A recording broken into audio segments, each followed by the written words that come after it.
Hello guys, இன்றைக்கி டே 2. இன்றைக்கி நம்ம என்ன பார்க்க போகிறோம்னா, நம்ம ஒர்க்குக்கு வந்தாச்சு. இப்போ லிஃப்ட்டில் ரெஸ்டாரண்ட்டுக்கு போய்ட்டுருக்கோம். ரெஸ்டாரண்ட்டுக்கும் வந்தாச்சு. வந்து நைட்டு ஒரு 12 மணிக்கு தான் கேசரி குரூப்பே வந்துச்சு.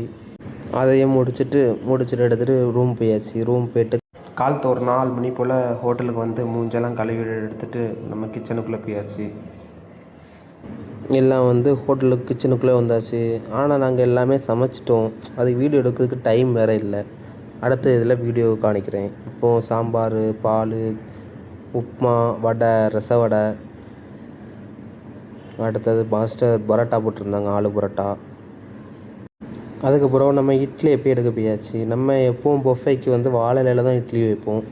அதேமாதிரி வாழை இலையை கட் பண்ணியும் வச்சாச்சு. சுட சுட இட்லி எடுத்தாச்சு. எடுத்து மாற்றி போட்டு அப்படியே அடிக்கிட்டுருக்கோம். இப்போ மாஸ்டர் வந்து பார்க்குறாங்க. இப்படி தான் இட்லிலாம் இருக்கும். அடுத்தது காஃபி போட போயாச்சு. காஃபி பவுடர்லாம் போட்டுட்டு எடுத்துகிட்டு காஃபி ஊற்றியாச்சு. பால் ஊற்றுறோம். நம்ம ஃப்ரெண்டு ஊத்தாப்பும் போடுறான்.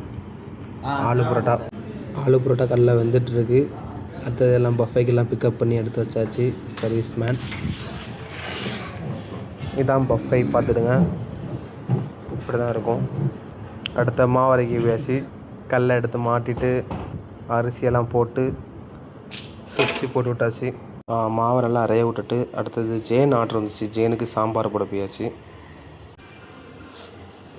சாம்பார் போட ஆரம்பித்தாச்சு. போட்டுட்டு எடுத்துகிட்டு பவுலில் கொடுத்தாச்சு சாம்பாரை.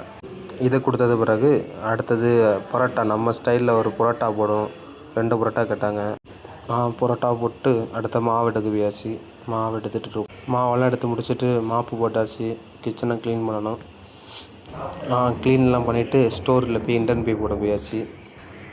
இன்டர்ன் எப்படி போடணும்னா, நாங்கள் டெய்லி இன்டர்ன் போடுவோம். பாருங்கள், இப்படி தான் இருக்கும். இன்டர்ன்லாம் போட்டு முடிச்சுட்டு அவ்வளோதான் முடிஞ்சு.